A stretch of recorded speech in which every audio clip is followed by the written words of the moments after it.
नमस्कार साथियों, मैं पवन कुमार आप सभी का हार्दिक स्वागत करता हूं साथियों फिलर फोरम के इस मंच पर। फिलर फोरम ये मंच हमारा साथियों समर्पित है हायर एजुकेशन के लिए, जहां पर तैयारी करवाई जाती है एनटीए यूजीसी नेट जेआरएफ की। एनटीए यूजीसी नेट जेआरएफ की फर्स्ट पेपर सेकंड पेपर हम दोनों की तैयारी करवाते हैं साथियों यहाँ पर। और इसके अलावा हम और भी विषयों की तैयारी करवाते हैं, सब्जेक्ट्स की तैयारी करवाते हैं। उन सभी का लिंक आपको नीचे वीडियो के डिस्क्रिप्शन बॉक्स में मिल जाएगा, तो आप हमें ज्वाइन कर सकते हैं फिलर फोरम के ऐप के माध्यम से और फिलर फोरम की वेबसाइट के माध्यम से। दोनों के ही लिंक आपको वीडियो के नीचे डिस्क्रिप्शन बॉक्स में मिल जाएंगे, वहाँ से आप हमें ज्वाइन कर सकते हैं। टेलीग्राम को खास तौर से जरूर ज्वाइन कर लीजिए साथियों, मैं बार बार बोलता हूँ आप सभी को। वहाँ मैं खुद डेली अपडेट्स डालता रहता हूँ, पोल क्वेश्चंस डालता रहता हूँ, नोट्स वगैरह भी डालता रहता हूँ, जो कि आपके एग्जाम के पॉइंट ऑफ व्यू से बहुत ज़्यादा इंपॉर्टेंट होते हैं। ठीक है, तो ये तो था इस वीडियो के बारे में। अब हम जरा अपने क्लास के बारे में बता देता हूँ आपको कि क्लास हमारे साथियों मौर्योत्तर काल चल रहा है अभी हमारा, जिसमें कि कालावधि 200 BC से लेकर 300 AD का जो बीच का जो 500 सालों का है, इस कालावधि के बीच में हम डिस्कशन करने जा रहे हैं विभिन्न प्रकार के राज्यों और वंशों के राजवंशों के ऊपर। तो जिसमें कि हम 3 प्रमुख रूप से चर्चा कर चुके हैं, आपको पता होगा, शुंग वंश, उसके बाद फिर कण्व वंश और सातवाहन वंश, इन सभी के ऊपर हम डिस्कशन कर चुके हैं। अब जो हमारा आएगा आगे, एक तो चेदी वंश राजवंश होगा, ठीक है, और उसके बाद इंडो ग्रीक शासन होंगे जो कि विदेशी आक्रमणकारी, ठीक है, जिनमें से कि शक, कुषाण और भी जो है कि विदेशी आक्रमणकारी आएंगे। तो बारी बारी करके हम एक एक ऊपर डिस्कशन करेंगे प्रॉपर तरीके से। ठीक है, तो पहला आज हमारा जो राजवंश है वो चेदी राजवंश है साथियों। चेदी राजवंश जो कि कलिंग में हुआ था। कलिंग जो कि अशोक के काल में कलिंग युद्ध भी हुआ था ना साथियों, वही उसी कलिंग की बात कर रहे हैं। अब हम कलिंग की बात करेंगे। कलिंग का जो प्राचीन नाम था तो प्राचीनगर इसका अभिलेख उल्लेख मिलता है प्राचीनगर के नाम से। ठीक है, तो इसका चेदी राजवंश का जो संस्थापक जो था ना, वो महामेघवाहन था। पहला जो राजा हुआ था उसका नाम था महामेघवाहन। ठीक है, उसके बाद हालांकि उल्लेख कम मिलता है इसके पुत्र और इसके पिता के नाम में, लेकिन ज़्यादातर इतिहासकारों का मानना है कि चक्रदेव नाम का जो राजा हुआ था इन दोनों के बीच में, वही महामेघवाहन का पुत्र और खारवेल का पिता हुआ था। यानी कि सबसे पहले महामेघवाहन हुआ, उसके बाद चक्रदेव और उसके बाद खारवेल। खारवेल इस चेदी राजवंश का जो है सबसे प्रमुख शासक हुआ था साथियों। ठीक है, ये बहुत साम्राज्यवादी और बहादुर प्रकार का राजा हुआ था। तो देखते हैं जरा इसका शासनकाल। इसका शासनकाल साथियों फर्स्ट BC माना गया है, हालांकि एग्जैक्ट डेट कम मिल पाती है। तो फर्स्ट BC में 24 BC, पहले शताब्दी की 24वें वर्ष में इसका शासनकाल रखा गया है, जो कि ये युवराज बना था 15 वर्ष की उम्र में। 15 वर्ष की उम्र में ये युवराज बना था। 9 साल तक लगातार इसने युवराज के रूप में शासन किया था, युवराज के रूप में। ठीक है, और उसके बाद 24वें वर्ष, जब इसकी उम्र 24 वर्ष हो गई थी, तब ये राजा बना था, तब इसने सम्राट की उपाधि धारण की थी, सॉरी महाराज की। तो महाराज की उपाधि धारण करने वाला ये एकमात्र प्राचीन काल का एकमात्र राजा रहा जिसने कि महाराज की उपाधि धारण की थी। ठीक है, यानी कि प्राचीन इतिहास में अगर हम देखें तो भारत का जो यहीं का जो शासक था वो पहला शासक था जिसने महाराज की उपाधि धारण की थी। इसके बाद आगे के शासकों ने जो है बाद में उपाधियां धारण की थी, जैसे कि गुप्त काल में आएगा। ठीक है, तो जब गुप्त काल का चैप्टर आएगा उसमें हम आपको पढ़ाएंगे इसके बारे में। ठीक है, तो राज्याभिषेक इसका 24 वर्ष की उम्र में हुआ था और उसने महाराज की उपाधि धारण की थी। क्लियर। तो इसका जो जानकारी का जो प्रमुख स्रोत है साथियों, जानकारी का इसका जो प्रमुख स्रोत है वो है हाथी गुम्फा अभिलेख। खारवेल का हाथी गुम्फा अभिलेख बहुत इंपॉर्टेंट है, बहुत फेमस है, सबको पता होना चाहिए। ठीक है, तो इसकी खोज जो हाथी गुम्फा अभिलेख की जो खोज की थी साथियों 1825 में बिशप स्टर्लिंग ने की थी। किसने की थी? बिशप स्टर्लिंग ने। और इसमें 17 पंक्तियां हैं। 17 क्या है? पंक्तियां या 17 लाइनें।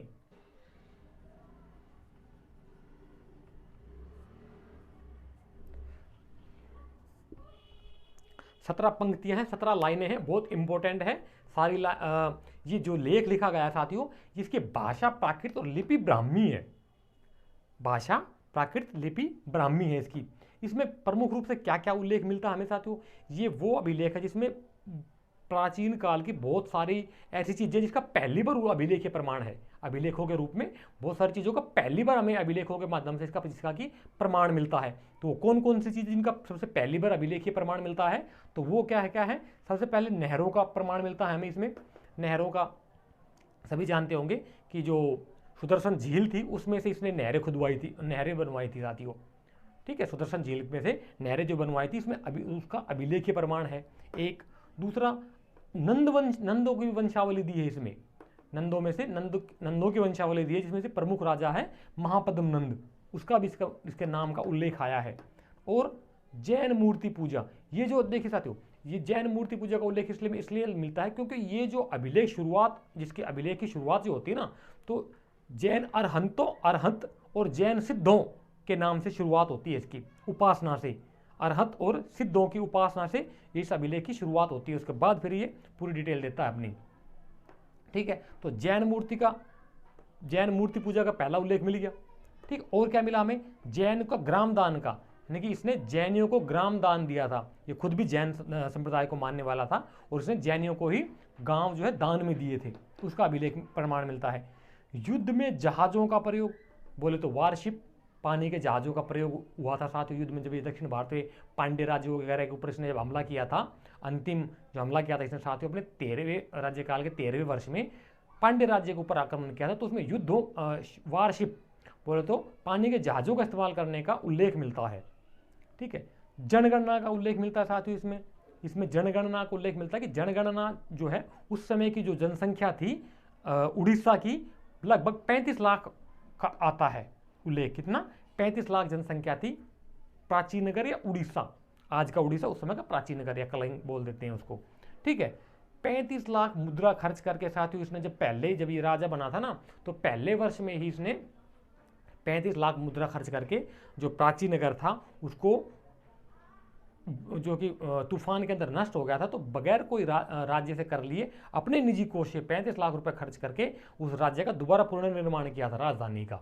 ठीक है, तो उसका भी अभिलेखीय प्रमाण मिलता है हमें यहाँ पे। और मिलता है भरतवश, इसने हमला किया था साथियों, एक भरतवश प्राकृत शब्द है, इसका अनुमान भारतवर्ष से लगाया गया है। तो भारतवर्ष का प्राचीनतम अभिलेखीय प्रमाण हाथी गुम्फा का, खारवेल का हाथी गुम्फा अभिलेख माना गया है। ठीक है, क्योंकि भारतवर्ष यहाँ पर जो है भारतवर्ष नाम का उल्लेख है, तो ये भारतवर्ष जो है संपूर्ण भारतवर्ष नहीं मानेंगे हम इसको। क्या बोलते हैं कि ये इंडियन सबकॉन्टिनेंट, जम्बू द्वीप जो है इंडियन सबकॉन्टिनेंट है, संपूर्ण भारत उपमहाद्वीप को नहीं मानेंगे। ये कोई छोटा राज्य था जो कि गंगा घाटी में था, यानी कि मगध और मथुरा के बीच में एक छोटा राज्य था जिसके ऊपर इसने हमला किया था साथियों। किसने? खारवेल ने, उसके ऊपर कब्जा कर लिया था अपने साम्राज्य को बढ़ाने के लिए। ठीक है, तो ये, और हाँ, इसने एक चीज और साथियों, प्राचीन नगर के बीच में एक नदी थी जिसके दोनों तरफ इसने एक महाप्रसाद बनाया था नया, यानी कि एक प्रकार से राजमहल बनवाया था नया। प्राचीन नगर में नदी थी, नदी के दोनों ही किनारों पर लेफ्ट राइट में इसने एक बहुत बड़ा विशाल महाप्रसाद बोले तो आधुनिक संदर्भ में एक राजधानी के प्रकार में राजमहल बनवाया था बहुत बड़ा। ठीक है, ये चीजें थी चेदी वंश के बारे में, खासतौर से खारवेल के बारे में। तो यहाँ तक का मेरे ख्याल से सभी को क्लियर हो गया होगा। ठीक है, अब हम थोड़ा आगे देख लेते हैं दूसरी तरफ का पोर्शन में। ये क्लियर हो गया यार यहाँ पे इसका खारवेल का शासनकाल। ठीक है, इसके बाद हम चर्चा करते हैं वाकाटक राजवंश पे। वाकाटक राजवंश एक छोटा राजवंश हुआ था साथियों। ठीक है, जिसका कि संस्थापक करता था विंध्य शक्ति 255 एडी, यानी कि 3री शताब्दी ईस्वी में।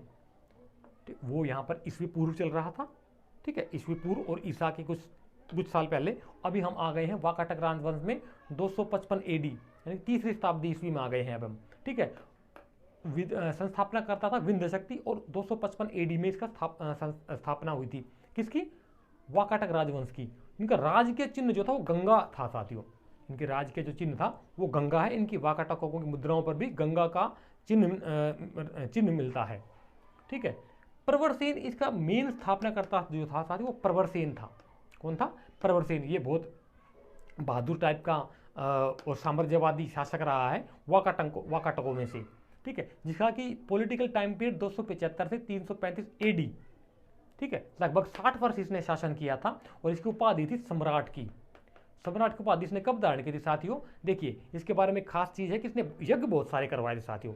इसने 4 अश्वमेध यज्ञ, 1 वाजपेयी यज्ञ, 1 वाजीमेय यज्ञ, कुल मिलाकर 17 सोम यज्ञ करवाए थे इसने, ठीक है। जब वाजपेयी यज्ञ जब करवा लेते हैं तो साथियों वो सम्राट कहलाता है फिर। तो इसने सम्राट की उपाधि तभी धारण की थी जब इसने वाजपेयी यज्ञ किया था। और टोटल इसने 7 सोम यज्ञ करवाए थे। अभी बताया ना मैंने, 4 अश्वमेध यज्ञ, 1 वाजपेयी वाजीमेय यज्ञ, कुल मिलाकर 7 सोम यज्ञ करवाए थे। किसने?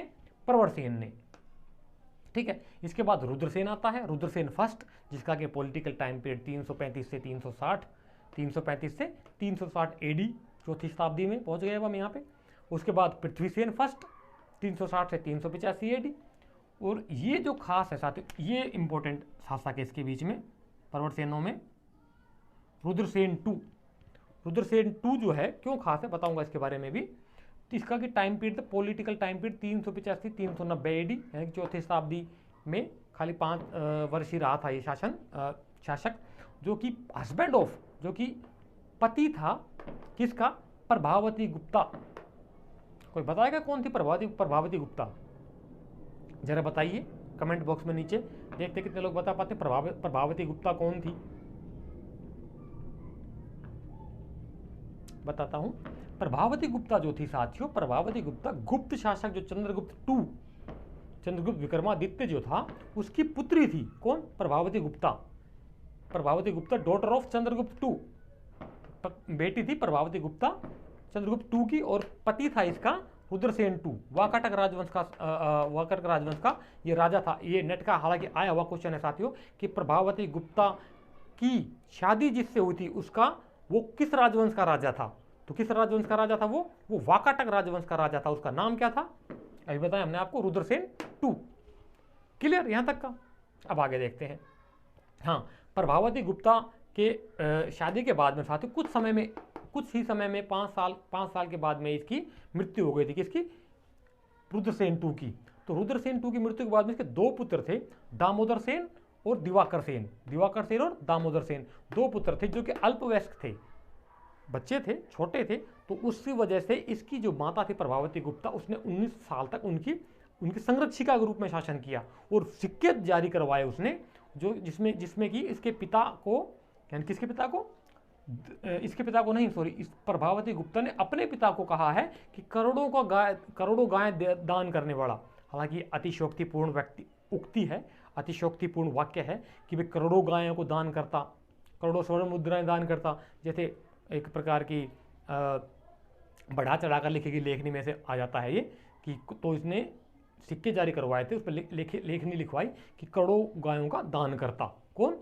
क्या बोलते हैं ये, चंद्रगुप्त टू के बारे में इसलिए लिखवाया प्रभावती गुप्ता ने, ठीक है। तो 19 सालों तक इसने इन दोनों का पालन पोषण किया। उसके बाद फिर ये दोनों बड़े हो गए थे। और अंतिम शासक जो है ना साथियों, हाँ एक चीज़ और कि पुणे जिसको कि बोल देते हैं बाद में, पूना महाराष्ट्र में ही है साथियों, इंडस्ट्रियल हब है आधुनिक समय में। पूना जो है इंडस्ट्रियल हब है, औद्योगिक शहर एक बहुत बड़ा, पूना महाराष्ट्र के अंदर। वहीं पर ही इसने उस समय अपने समय में पूना में ताम्रपत्र निर्गत करवाया था। ताम्रपत्र बोलो, तांबे का पत्र, तांबे के ऊपर जो इंस्क्रिप्शंस जो लिख देते हैं वो इसने निर्गत करवाया था। किसने? प्रभावती गुप्ता ने, ठीक है। इसके 2 पुत्र थे, दिवाकर सेन और दामोदर सेन। और इसके बाद अंतिम जो शासक था इसका वाकाटक राजवंश का, वो था पृथ्वीसेन टू। बस इसके बाद कहानी खत्म इसकी, ठीक है। पानी पी लेता हूँ साथियों, 1 मिनट जरा वेट कीजिए।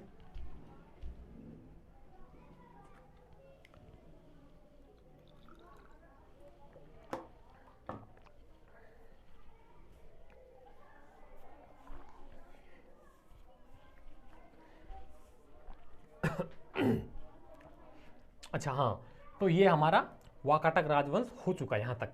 क्लियर? पृथ्वीसेन टू इसका अंतिम शासक था और अंतिम शासक पृथ्वीसेन टू। क्लियर? इसके बाद हमारे आ जाते हैं हिंदी यवन शासक।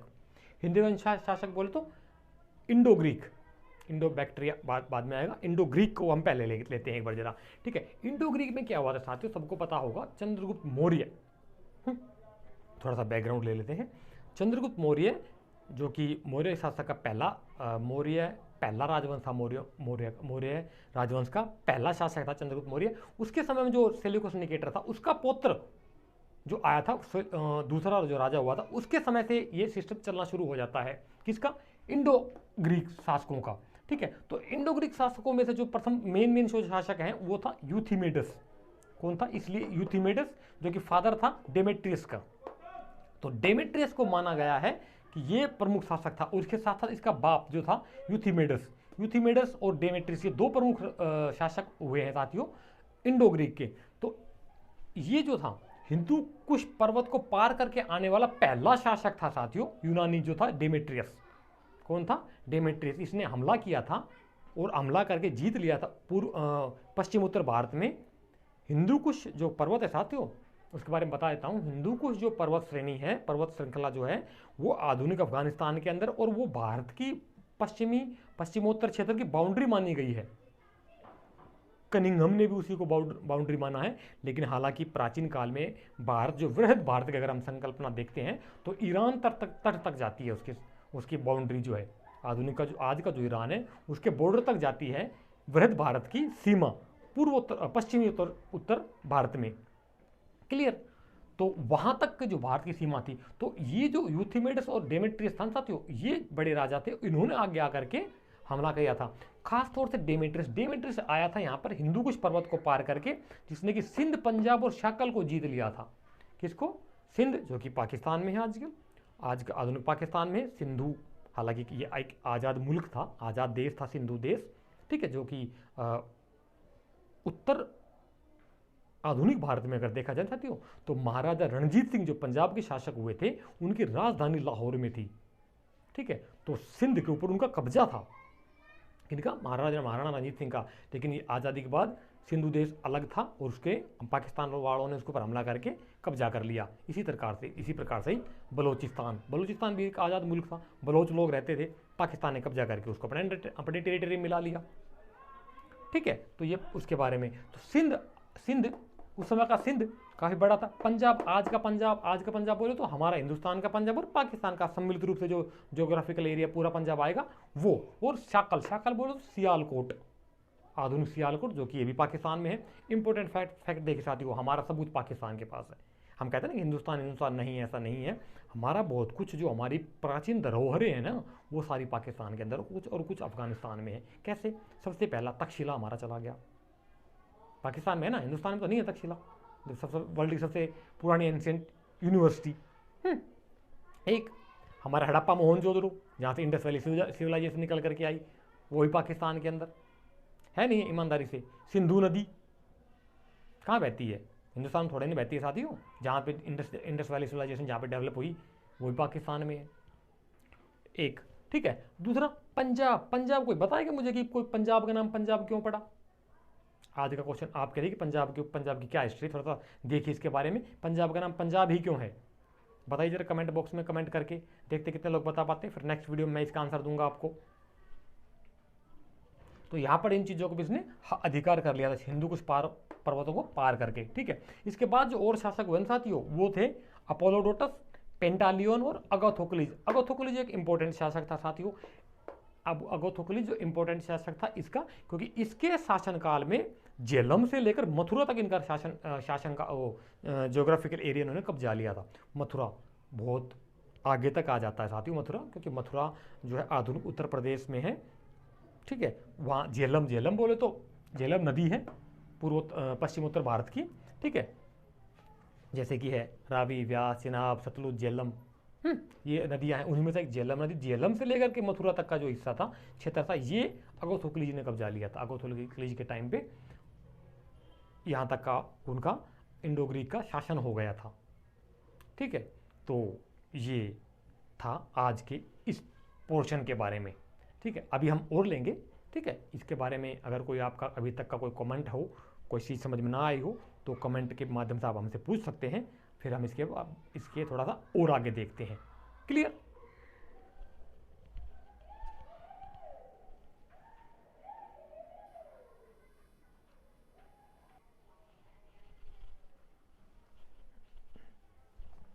साथियों अब थोड़ा और डिस्कशन कर लेते हैं हम इंडो ग्रीक राजाओं के ऊपर, ठीक है। तो इससे पहले हमने इंडो ग्रीक राजाओं के ऊपर डिस्कशन किया था। अभी और आगे उसमें चलते हैं कि आगे वाला शासक जो सबसे प्रमुख शासक था ना साथियों, और सबसे प्रसिद्ध शासक जो था इंडो ग्रीक में, वो था मिनांडर। इसको मिलिंद भी कह देते हैं। इस मिलिंद नाम से कुछ याद आया साथियों आपको? मिलिंद, मिनांडर को मिलिंद भी बोल देते हैं। इसके सिक्कों के ऊपर हालांकि धर्मियस की उपाधि मिलती है। क्या मिलती है? धर्मियस, यानी धार्मिक, ठीक है। तो इसका जन्म जो हुआ था तो सिकंदरिया में हुआ था, जो कि काबुल में है। काबुल मतलब आज का अफगानिस्तान में काबुल में सिकंदरिया नाम, सिकंदरिया के पास में ग्राम था कालसी ग्राम में इसका जन्म हुआ था, ठीक है। इसके जानकारी के जो स्रोत हैं वो अभिलेख हैं दो, खास तौर से दो अभिलेख है। कौन कौन से? एक रेह जो कि आधुनिक फतेहपुर यूपी में मिला था, और दूसरा जो है बाजोर घाटी में मिला था, जो कि पेशावर आधुनिक पाकिस्तान में है, ठीक है। उसकी भाषा और सॉरी लिपि जो थी वो थी खरोष्टी लिपि, ठीक है। नागसेन जो मिलिंद जो था ना साथियों, मिनांडर जो था, जो हमला करने के लिए आया था, एक प्रतापी राजा था, तो इसका सामना जब बौद्ध संप्रदाय को मानने वाले नागसेन से जब हुआ था ना, नागसेन से, तो नागसेन एक बहुत विद्वान आदमी थे साथियों। नागसेन के साथ दो फैक्ट्स इंपॉर्टेंट हैं। कौन कौन से? एक तो इनके प्रभाव में आकर के मिनांडर ने बौद्ध धर्म को ग्रहण कर लिया था। नागसेन के प्रभाव में आकर के मिनांडर ने बौद्ध बन गया था, वो भी हीनयान का उपासक बौद्ध बन गया था ये, और इसने बौद्ध धर्म को ग्रहण कर लिया था। हालांकि एकदम से नहीं किया था, बहुत ज़्यादा वाद विवाद हुआ था इन दोनों के बीच में, बहुत सारे सवाल जवाब हुए थे, तो लास्ट में आकर के ये माना था। तो बौद्ध धर्म में दीक्षित किया था किसने?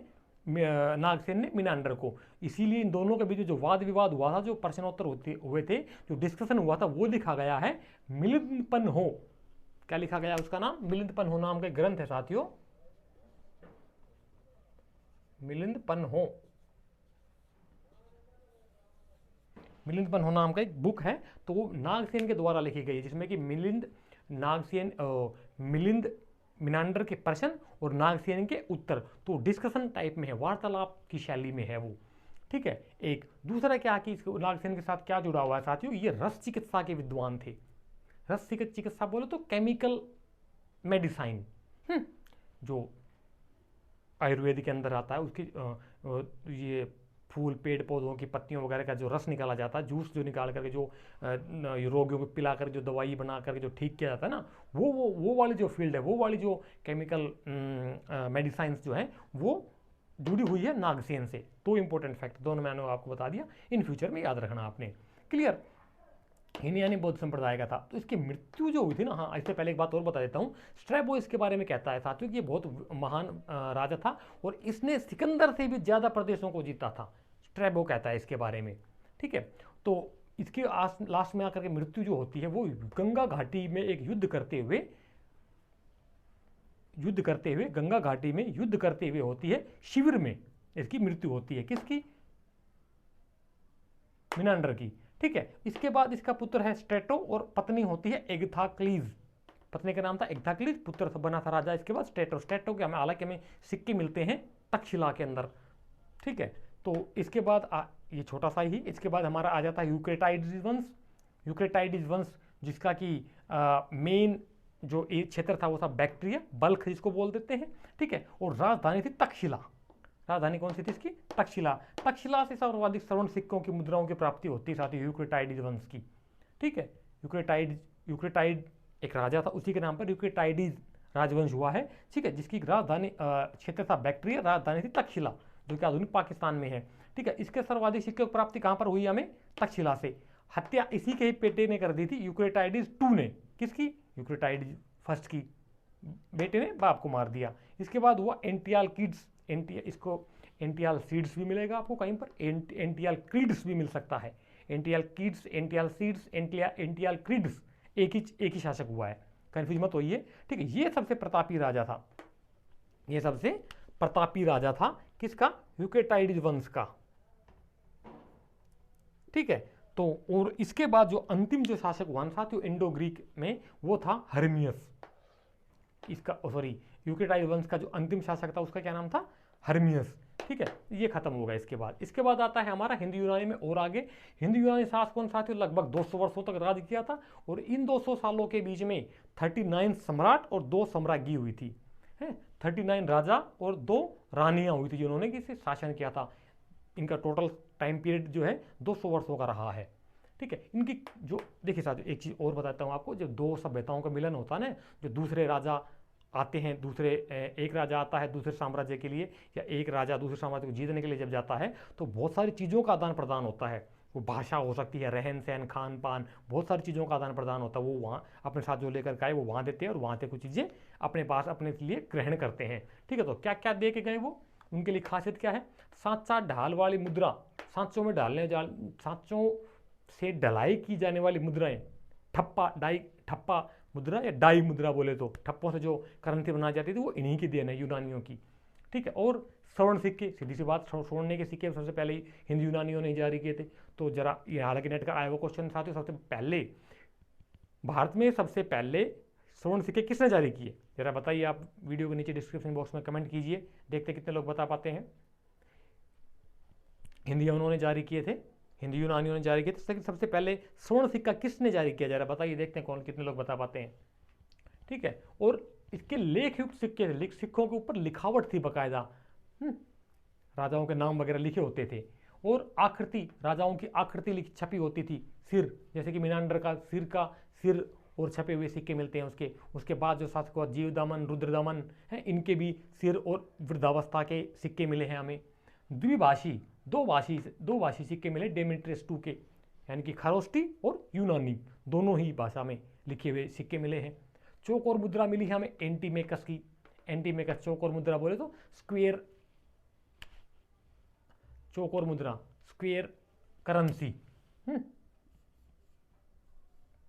स्क्वेयर इस तरह के करेंसी, स्क्वेयर करेंसी मिली है एंटीमेकस की। ज्योतिष के अंदर बहुत सी चीज देन है उनके साथ। ये कहता है गार्ग्य संहिता और वराहमिहिर दोनों ही कहते हैं। गार्ग्य संहिता के अंदर उल्लेख मिलता है हमें कि यद्यपि यवन जो है वो बर्बर हैं, लेकिन चूंकि ज्योतिष का उन्होंने नॉलेज दी है, उनको पास ज्ञान है चीज का, तो इसलिए वो पूजनीय भी है। कौन? यूनानी। किसने कहा? गार्ग्य संहिता में। और दूसरा जो कि भारतीय वराहमिहिर उनके बारे में कहता है कि देखिए साथियों, ज्योतिष के अंदर 5 अंग है ज्योतिष के। ठीक है, 2 जो है उसके रोमक और पोलिश, ये दोनों ग्रहण किए हैं भारतीय ज्योतिष शास्त्रियों ने यूनानियों से। वराहमिहिर इस बात की पुष्टि करता है। तो ज्योतिष में रोमक और पोलिश सिद्धांत जो देन है वो यूनानियों की देन है। किनकी देन है? यूनानियों की देन है। क्लियर?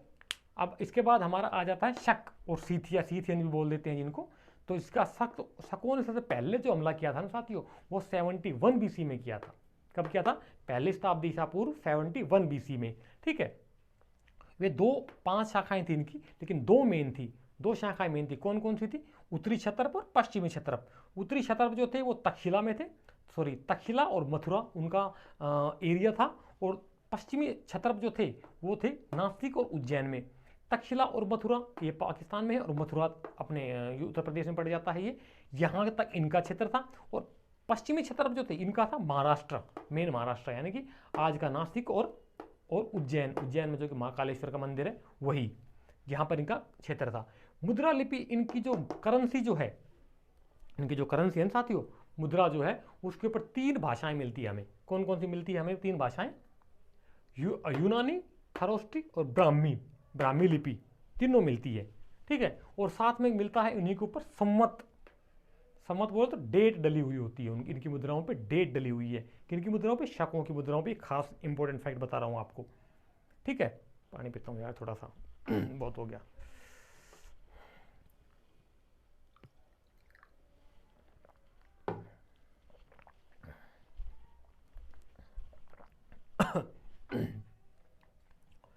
तो ये कहां तक थे हम? हाँ, डेट, उनके ऊपर डेट डली हुई बाकायदा। क्लियर? और तो शक जो थे, तक्षशिला के शक जो थे, ठीक है, तक्षशिला में जो शक आए थे साथियों, उनका जो पहला शासक था उसका था मेउस नाम था। क्या नाम था? मेउस, मग या मोगस भी बोल देते हैं। इसकी जो तक्षशिला का जो ताम्रपत्र मिला है ना साथियों, तक्षशिला का जो ताम्रपत्र मिला, इसमें इसकी राजा उपाधि मिलती है महाराज मोग या महाराज मोगा, मोगस भी बोल देते हैं। महाराज मोग या महाराज मोगा या महाराज मोगस भी मिलती है इसकी मेउस की। ठीक है, इसके बाद जो शासक बना हुआ था एजेज फर्स्ट। कौन था? Edges first. एजेज फर्स्ट के बाद आया यहाँ पर एलिजिसेसिस, सॉरी एजिलिसेस, एजिलिसेस के बाद एजेस टू को हरा दिया था गोंडोफर्निस ने। ये बहुत इंपॉर्टेंट है साथियों। शकों के अंदर सबसे महत्वपूर्ण और सबसे प्रसिद्ध प्रतापी राजा जो हुआ वो था गोंडोफर्निस, जिसके कि सिक्कों के ऊपर गजलक्ष्मी का अंकन है साथियों। गजलक्ष्मी बोले तो लक्ष्मी है, बैठी हुई लक्ष्मी, उसके ऊपर जो है हाथी बारिश कर रहे हैं पानी की, है। आपने दीपावली के पूजन में देखा होगा, लक्ष्मी बैठी हुई है तो उस पर दोनों तरफ से हाथी वर्षा कर रहे होते धन की या पानी की। तो वही गजलक्ष्मी का चित्रांकन जो मिलता है गोंडोफर्निस के सिक्कों पर मिलता है सबसे पहले हमें। क्लियर। और मथुरा के शक जो थे साथियों राजुबुल। मथुरा के शकों का जो पहला शासक था वो राजुल या राजुबुल के नाम से है।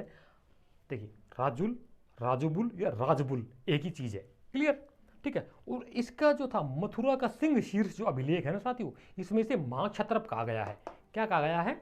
मथुरा का सिंह शीर्ष में इसको मां क्षत्रप कहा गया है। क्लियर। जैन ग्रंथों में उल्लेख मिलता है कि इसने उज्जैन पर कब्जा कर लिया था। कहां उल्लेख मिलता है हमें? जैन ग्रंथों में उल्लेख मिलता है कि इसने उज्जैन के ऊपर हमला करके उज्जैन पे कब्जा कर लिया था। और कालकाचार्य जो कहता है, कालकाचार्य कथानक हुआ है साथियों, कालकाचार्य द्वारा लिखी हुई एक किताब है, पुस्तक ग्रंथ मान सकते हैं। उसमें उल्लेख मिलता है क्या कि जो गर्दभिल्ल का जो पुत्र था, गर्दभिल्ल एक राजा था मालवा का, ठीक है, उसका जो बेटा था विक्रमादित्य ने शकों को खदेड़ दिया था। शकों को किसने हराया था? विक्रमादित्य ने जो कि मालवा का शासक था साथियों उज्जैन में उस समय, तो उसने इनको हरा करके भगा दिया था शकों को। और उस हराने के उपलक्ष्य में उसने एक संवत जारी किया था जिसे कहा गया विक्रम संवत। क्या कहा गया? विक्रम संवत, जो कि 57 बीसी। विक्रम संवत का टाइम पीरियड क्या है? 57 बीसी। बहुत इंपॉर्टेंट है साथियों, नेट का आया हुआ क्वेश्चन है। विक्रम संवत किसने चालू किया, किसने शुरुआत की थी विक्रम संवत की? तो विक्रमादित्य। आपको पता होना चाहिए 14 विक्रमादित्य हुए साथियों। कितने विक्रमादित्य हुए? 14 विक्रमादित्य हुए। और अंतिम जो विक्रमादित्य हुआ था वो था अकबर के समय में। जो अकबर के समय में पानीपत का जो दूसरा युद्ध हुआ था ना साथियों 1556 में, तो उसमें जो हेमू था, हेमू ने उपाधि धारण की थी हेमचंद्र विक्रमादित्य, उसका पूरा नाम था। वो 14वां और अंतिम विक्रमादित्य शासक हुआ था। क्लियर। 14 विक्रमादित्य शासक हुए, कोई नहीं बताएगा आपको इतना डेफिनेशन इतनी डिटेल के अंदर जितना मैं बता रहा हूं। ठीक है, तो ये था विक्रमादित्य ने इनको भगा दिया था। और विक्रम संवत की शुरुआत की थी 57 बीसी में, पहली शताब्दी से पूर्व 57 बीसी। तो आप जरा बताइए शक संवत और विक्रम संवत में दोनों में कितना डिफरेंस है? शक संवत और विक्रम संवत दोनों में कितने सालों का डिफरेंस है? नेट का आया हुआ क्वेश्चन है, इम्पोर्टेंट फैक्ट है, पूछ रहा हूं इसीलिए बताइए जरा। हाँ, ये हो गया है, लगभग हो गया है आज का हमारा।